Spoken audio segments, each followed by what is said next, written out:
नमस्कार दोस्तों, बहुत बहुत स्वागत है आपका इस कार्यक्रम में। दोस्तों, आपने ट्रंप साहब के मुंह से एक बात तो सुनी कि Canada will be our 51st state, 51वां स्टेट होगा।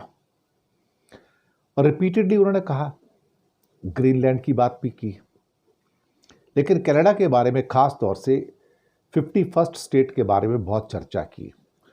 और उस समय के प्रधानमंत्री ट्रूडो को गवर्नर ट्रूडो बुलाने से वो बाज नहीं आते थे, इंसल्ट करते थे। लेकिन कभी आपने सोचा कि भारत के पड़ोस में एक देश ऐसा है जो अब चीन का 35वां प्रदेश बन गया है? आपने शायद नोट ही नहीं किया होगा, लेकिन ये सच है बिल्कुल। जी हां, पाकिस्तान की बात कर रहा हूं। अनाउंस नहीं हुआ, लेकिन चीन ने पाकिस्तान को अपना 35th प्रोविंस यानी कि प्रदेश बना लिया। कुल मिला के 34 प्रदेश है वहां पर। इसमें से 23 प्रदेश ऐसे हैं जो कि डायरेक्ट प्रदेशों की श्रेणी में आते हैं और जिनको चाइना रूल करता है। इस 23 में से 22 का एडमिनिस्ट्रेशन चाइना के हाथ में है और एक का एडमिनिस्ट्रेशन चाइना के हाथ में नहीं है, वो है ताइवान। लेकिन ताइवान को अपने प्रोविंस के तौर पर गिनते हैं, तो 23 स्टेट वो गिनते हैं। 23 स्टेट के अलावा चीन के अंदर 4 म्युनिसिपैलिटी रीजन्स हैं जिसके ऊपर उसका शासन है, लेकिन वो उसको प्रदेश नहीं बोलता, म्युनिसिपैलिटी रीजन्स बोलता है। उसके अपने टेक्निकल रीजन्स होंगे। 5 ऑटोनोमस रीजन्स हैं, 5 ऑटोनोमस रीजन्स हैं और 2 स्पेशल एडमिनिस्ट्रेटिव रीजन्स हैं। यानी कि कुल मिला के 23 जो है प्रदेश, जिसमें एक नॉन गवर्नड ताइवान है और 22 directly governed by China. 4 municipal जो कि एडमिन स्टेट्स हैं, 5 ऑटोनोमस रीजन्स हैं और 2 जो है स्पेशल एडमिनिस्ट्रेटिव जोन्स हैं या रीजन्स हैं। तो कुल मिला के 34 मोटा मोटा प्रोविंस बनते हैं इनके।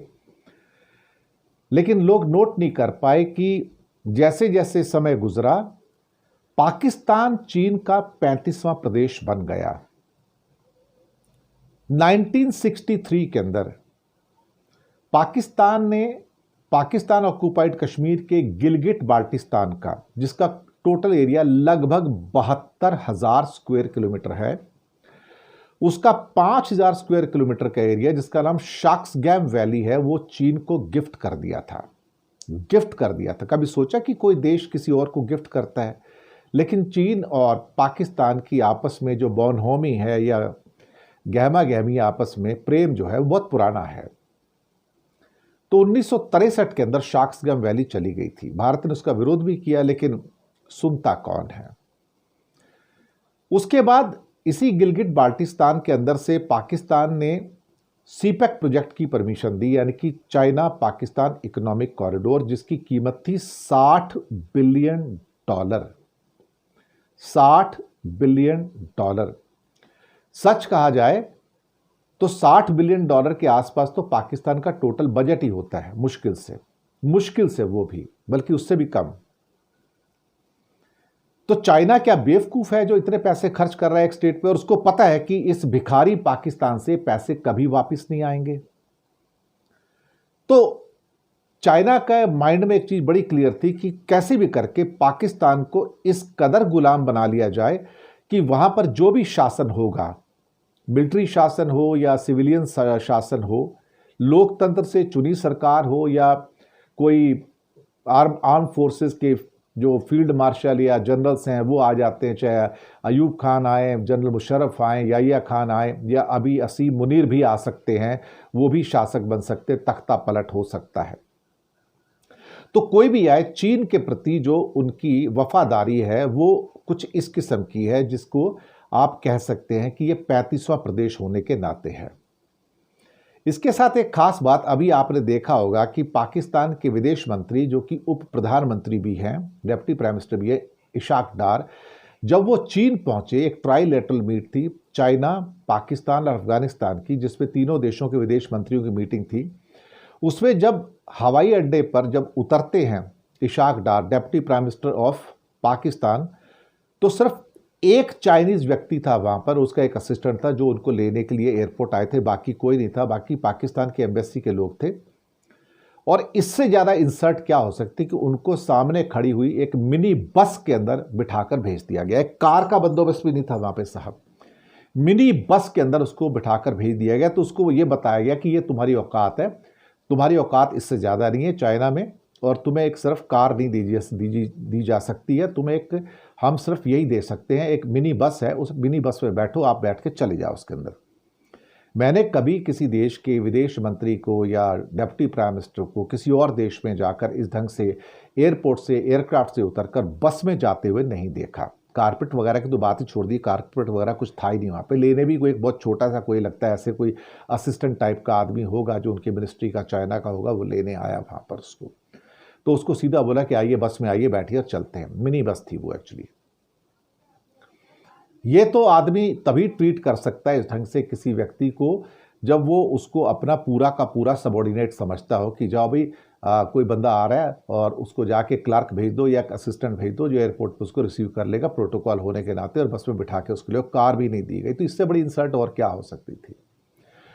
हाँ, तो बात आती फिर $60 बिलियन के प्रोजेक्ट की, यानी कि सीपक का प्रोजेक्ट, जिसको अब अफगानिस्तान तक एक्सटेंड करने की बात हो रही है। तो BRI का तो ऑलरेडी मेंबर पाकिस्तान का था, तो पाकिस्तान को धीरे धीरे काबू में करना शुरू किया। $60 बिलियन तो ये हो गया, और इसके अलावा और कई डैम्स वगैरह या सड़कें, हाईवे, मेट्रो, मोटरवेज, बिजली का या कई और प्रोजेक्ट ऐसे जो चाइना की मदद से चलते हैं। और आर्म फोर्सेस को तो उनको पता है कि सारे के सारे 80% आर्मी इस टाइम चाइनीज वेयर की है। तो एक बात क्लियर हो जाती है कि चाइना के ऊपर जो डिपेंडेंस है वो बहुत ज़्यादा बढ़ता चला जा रहा है। और क्या वो उसके पैसे देते हैं? पैसे नहीं देते। अभी 1-2 महीने पहले उनके एक बड़ा पैसा देना था, $2 बिलियन से ज़्यादा देना था, तो उसको रीस्ट्रक्चर करवाया गया कि भाई हमें टाइम और दिया जाए, 2-3 साल का टाइम और दिया जाए पैसा चुकाने के लिए, क्योंकि भिखारी पाकिस्तान के पास पैसे नहीं थे। तो चाइना ने उसको तुरंत ग्रांट कर दिया और दे दिया। अब यहाँ पर बात ही निकलती है कि एक और न्यूज़ आती है 2 दिन पहले कि J-35 जो प्लेन पाकिस्तान को मिल रहे हैं वो आधी कीमत पर मिलेंगे, जो कि मार्केट प्राइस से। अब ये आधी कीमत पर देने का भी एक बहाना है, मुझे लगता है कि इसके पैसे तो मिलने वाले हैं नहीं, और छोटा मोटा कोई टोकन मनी दे दिया तो दे दिया पाकिस्तान ने। तो अमेरिका और चाइना को एक बात पता लग गई कि भाई अच्छा होगा कि मैं इसको अपने रीजन की तरह, अगर अपने एक स्टेट की तरह ट्रीट करूं तो ज़्यादा अच्छा है। जैसे कि उसके बहुत सारे जोन्स हैं, जिनजियांग वगैरह हैं, बाकी हैं, तो क्यों ना इसको एक चाइनीज़ ऑटोनोमस रीजन की तरह या स्पेशल एक एडमिनिस्ट्रेटेड जोन की तरह ट्रीट किया जाए, क्योंकि उसके पास 3 जो है म्यूनिसिपल जोन्स हैं, ऑटोनोमस जोन्स हैं और स्पेशल एडमिनिस्ट्रेशन के जोन्स हैं। तो शायद चाइना अब ये सोच रहा है कि इसको भी एक स्पेशल एडमिनिस्ट्रेटिव जोन के रूप में या एक ऑटोनोमस रीजन के तौर पर इसको ट्रीट किया जाए। ऑटोनोमस में भी नहीं आएगा बल्कि स्पेशल एडमिनिस्ट्रेटिव जोन में आ जाएगा। तो यहाँ पैसे वगैरह लेने की ज़रूरत नहीं है, इसको सब कुछ देते रहो, और पाकिस्तान से जितने रिसोर्सेज हो सकते हैं वो बाकी चाइना के अंदर ट्रांसफ़र करके उसको यूज़ करो, चाहे वो गधे हों, चाहे वो मिनरल्स हों, चाहे कोई और चीज़ हो जिसका हम वहाँ से दोहन कर सकते हैं या जिसका एक्सप्लॉयटेशन कर सकते हैं। धीरे धीरे ये करते करते चाइना के शिकंजे में पाकिस्तान इतना फंस चुका कि पूरी तरह डेट ट्रैप पे तो है ये। अमेरिका उसकी मदद करता है। अमेरिका को इस बात का आभास हो चुका है कि चाइना के कब्जे में इस टाइम पाकिस्तान जा चुका है, और ये ऑलमोस्ट उसका 35वां प्रोविंस या 35वां स्टेट बन चुका है। तो कनाडा तो 51st स्टेट बना नहीं अमेरिका का, लेकिन अमेरिका ये देखकर इस टाइम आघात है और बहुत दुखी है कि यार पाकिस्तान कैसे 35th स्टेट बन गया, क्योंकि अब उसकी जो हालत है वो ऐसी है कि जहां ऊपर से चाइना से जो भी आदेश आता है उसको पाकिस्तान को मानने पर मजबूर होना पड़ता है, 101% मजबूर होना पड़ता है, क्योंकि पाकिस्तान के अंदर इतनी कुव्वत नहीं है कि उसका सामना कर सके।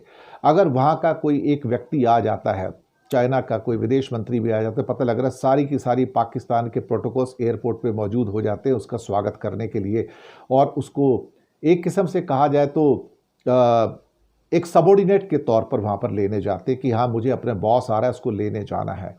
तो वैंग ही अगर वहाँ के विदेश मंत्री अगर आ जाते हैं तो वैंग यू को लेने के लिए पता लग रहा है कि पाकिस्तान की सारी प्रोटोकॉल वहाँ पर मौजूद होगी। जब पाकिस्तान के विदेश मंत्री और उप प्रधानमंत्री वहाँ जाते हैं तो उनको एक चाइनीज़ बंदा लेने आता है और एक बस में बिठा के ले जाता है वहाँ पर।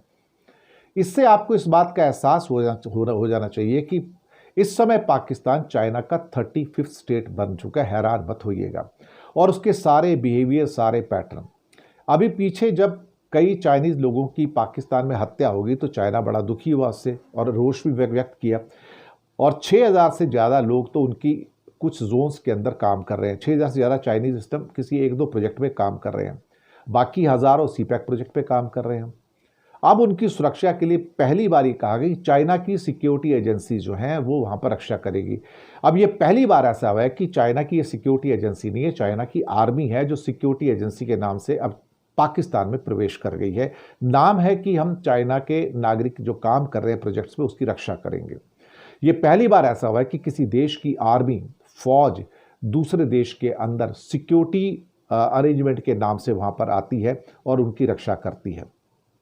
मैंने कहा ना, शिकंजा कसता चला जा रहा है। इवन गवादर पोर्ट और गवादर एयरपोर्ट तो पूरा चाइना ने बनाया, पोर्ट भी पूरा चाइना ने बनाया है। तो आप ये सोच के चलिए कि वहाँ पर इस समय गवादर में जो शासन है एयरपोर्ट और पोर्ट एरिया के अंदर वो सारा चाइना का है और चाइना के ही वहाँ पर मैनेजर्स हैं, चाइना के एडमिनिस्ट्रेशन है, चाइना का ही सब कुछ है। पाकिस्तानी जो लोग गवादर पोर्ट में वो मजदूर के रूप में वहाँ पे काम करते हैं, मजदूरों से ज़्यादा उनकी कोई गिनती वहाँ पर होती नहीं है। तो एक बहुत बड़े रीजन के अंदर, एक बहुत बड़े पोर्ट और एयरपोर्ट के ऊपर इस समय उनका कब्जा हो चुका है। ये क्या कहते हैं ना कि इंच बाई इंच जो है पाकिस्तान के ऊपर जो है कंट्रोल जो होता है चाइना का होता चला जा रहा है। ये inch by inch control Shaksgam valley से जो स्टार्ट हुआ था, फिर गिलगिट बाल्टिस्तान से सीपैक का प्रोजेक्ट आया और सीपैक के प्रोजेक्ट की भी जो सुरक्षा की जिम्मेदारी वो चाइना की ही है देखा जाए तो। पाकिस्तान आर्मी का तो सिर्फ नाम है उसके अंदर। इन सब हालातों को देखते हुए अब एक बात बिल्कुल क्लियर होती चली जा रही है कि पाकिस्तान धीरे धीरे 35वें प्रदेश के रूप में कन्वर्ट हो चुका है।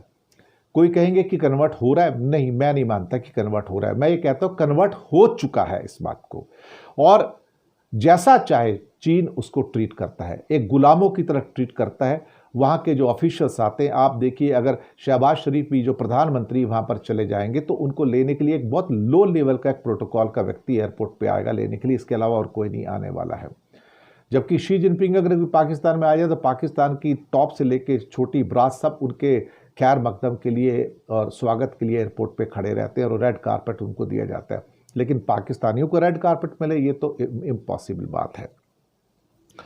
तो एक बात क्लियर हो गई पिछले कुछ दिनों के अंदर कि भाई पाकिस्तान इस टाइम चाइना का 35वां स्टेट बन गया और यही बात अमेरिका को बर्दाश्त नहीं होती। अमेरिका चाहता है कि उसके ऊपर जो कंट्रोल बचा हुआ है वो कंट्रोल बचा रहे और उसके साथ ही में कहीं ना कहीं उसको IMF का लोन दे के, वर्ल्ड बैंक का लोन दे के, हथियार दे के, कुछ ना कुछ करके उसको चाइना के चंगुल से बचाया जाए। लेकिन चाइना के चंगुल में पूरा जा चुका है। लेकिन अमेरिका की जितनी भी कोशिश है वो इस टाइम नाकामयाब होती नजर आ रही हैं। खासतौर से चाइना का जो शिकंजा है अब अफगानिस्तान पे भी कस गया है। इस बात से अमेरिका भी चिंतित है क्योंकि बागराम एयरबेस से जो चाइनीज़ न्यूक्लियर साइट है जिनजियांग के अंदर वो कोई बहुत ज़्यादा दूर नहीं है, इसलिए बागराम का एयरबेस वो वापस चाहता था, लेकिन अब वो मिलने वाला है नहीं।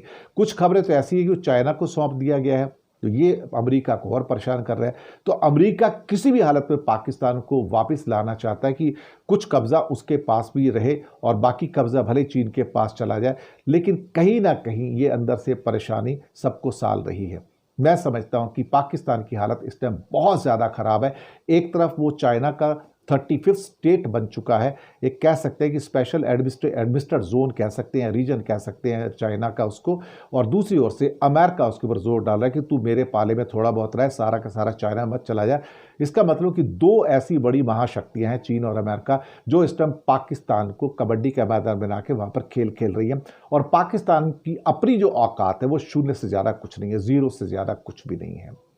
ये खबर आप तक पहुंचानी ज़रूरी थी क्योंकि इस समय जो जंग आपके सामने जो पाकिस्तान लड़ रहा है उसको सिर्फ पाकिस्तान की जंग ना समझा जाए, ये चीन और पाकिस्तान मिलकर जंग कर रहे हैं। हम इसे 2 फ्रंट वॉर नहीं कहेंगे, हम इसे 1 फ्रंट वॉर कहेंगे क्योंकि चाइना पाकिस्तान की ओर से लड़ रहा है तो चाइना उसको छोड़ ही नहीं रहा। जब पाकिस्तान बन चुका है उसका पूरा का पूरा 35th स्टेट, तो वहां लड़ने वाला कौन है? चीन लड़ेगा।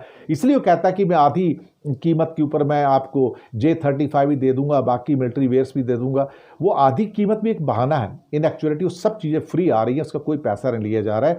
मकसद सिर्फ ये है कि चाइना पाकिस्तान को पूरे अपने कब्जे में लेकर 35th स्टेट की तरह बिहेव करे। और हमें ये नहीं समझना चाहिए कि जो भी पाकिस्तान से इस टाइम अटैक होगा या जो भी युद्ध होगा वो वन कंट्री अटैक होगा या वन फ्रंट अटैक होगा, ये टू फ्रंट अटैक होगा। यहाँ पे चीन और पाकिस्तान मिलकर जंग लड़ेंगे। ये भारत के लिए एक नई चुनौती है, क्योंकि अब वेस्टर्न फ्रंट पे भी पाकिस्तान वन फ्रंट वॉर नहीं रह गया है। It's a two front war where China and Pakistan together are fighting India in Gilgit Baltistan and POK। ये बात सच है, मानो या ना मानो, कि Pakistan has become 35th state of China right now. शुक्रिया आपका बहुत बहुत।